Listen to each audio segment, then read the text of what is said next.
Okay, here we go. This is another fucking nightmare.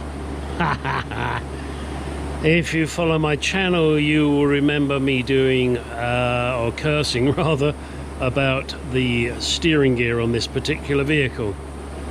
And the young lady that owns this truck is in love with it, and she's going to be driving it to Carolina from Arizona. So I need to get it safe for her. The steering gear is now perfectly okay, no more leaks, nice new steering box, steering pump, and hoses. Everything went. You do one thing, it blows the next, you know that. Now we're going to move on to doing the upper and lower control arms. Also the, come on, engage brain cell, sway bar links. Let's have a look. And by the way, this is just your introduction. You're not going to see any work today. And I'll explain simply that I had a MRI yesterday, and they injected my wrist with shit, and they said don't do shit for 24 hours. Okay, so as you can see here, hopefully, I'm starting to mark shit where it belongs. There's a lot of work that's going to be done here. See things like this, these torsion bars, you need to put them back in the same place. These tab, well, I don't know what you call them, tab washers, they're just like on a Corvette. They need to be back in the same position. When you do this, the caliper has to come off, of course, and then you look and go, oh shit, sorry ma'am, your brake pads are shit. So I'm going to be doing that at the same time. It's not a big deal. Also I discovered she is 4 lug nuts short, so I have to get some more lug nuts. These are the sway bar links here. They ain't linking shit, look at that. She'd have gone around a corner and flipped. That's terrible. It's what happens when you don't maintain your vehicles. So I can tell you now what I think is going to happen.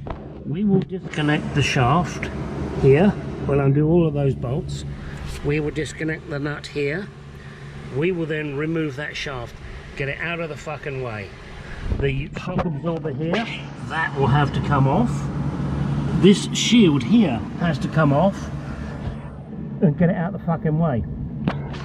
Tie rod end has to come off. Lower and upper ball joints will need to be separated. That'll be more fun. Control arm bolts, there, will have to come out. And there will have to come out. And there will have to come out. And there will have to come out. You love my singing, don't you? Okay, this really is where this video is going to end. It's just an introduction to changing the control arms. I will video as much as I can, and hopefully it will be of interest you, or even interest to you. I think I really do need some new teeth. These ones have got problems. We will see how it goes. I'm out here in the happy Arizona sunshine. I'm bending over in the wheel arch of this vehicle, and my ass is on fire, and that's not because I had a curry. That is surely because there's the sun on my bum. Ooh, your sun on your bum. Oh no, that's weird. Ugh. Don't do that. Okay. Sorry, I digress. I do that a lot. So that's this side. Let's look at the other side, just for shits and giggles. And also it's in the shade. Whew, damn, that was hot over there. Alright, so we got to go through all the same thing. You can see, you know, the the bushes are so shot. It's a joke. And as for these, well, look at it. I'm surprised she's not dead. I'm glad she's not dead. I don't like my customers to be dead. They don't tend to pay. That's crazy. That sway bar link is just gone, completely gone. Now she did say, well, can you just do the bushes? Yeah, I could just do the bushes. But if you just do the bushes, the labor involved time-wise on 1, 2, 3, 4, 5, 6, 7, 8 bushes and 4 come on Gary, ball joints.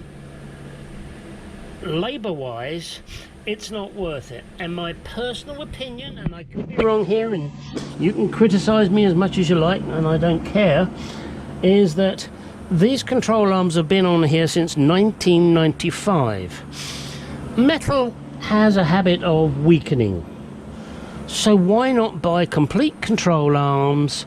Saves on labor, you know you've got good shit in there then, and everything will be hunky-dory. And we all like hunky-dory. She's a nice girl. That's if you can find her. And look at this. Look how close that squealer is. Phew. Shish kebab. Now I've already told her that the rotors should be replaced, but they're okay for the moment. But the next time she has a blow job, I mean a brake job, or maybe even a blow job, she should replace the rotors. They're not difficult. It's just, you know, one of those things you do. Yeah, okay, the gator there is it's torn. Right now, that's not an expense I want to get this poor young lady into. So, you know, I get young ladies into lots of things if I can, but as I'm an old fart these days, I can't get them into anything. I don't even know what I can do with that. I was going to go somewhere with that, but I won't. I can't get them into bed, that's for sure. Alright, and that, of course, should be clipped in there. It will be when I've finished with it. So there you go. That's the introduction to the shit you're about to see should you follow this sequence. It'll probably be 2 or 3 parts long, and you probably won't see any more for at least a week, purely because I've got a shitload to do. And with the Arizona heat, I know I go on about it a lot, but with the Arizona heat, I can only spend so long out here. This vehicle will not fit on the ramp in my garage, but we will get it sorted for her, and hopefully she will be happy and drive away. And when she drives away, she's going to leave me her BMW to do, because it's fortunate, but I am one of the few people she trusts, and that's going to make you feel good when somebody really trusts you that much. Unfortunately, I'm going to lose her as a customer because she's running away to Carolina, but hey, at least I want to send her there safe.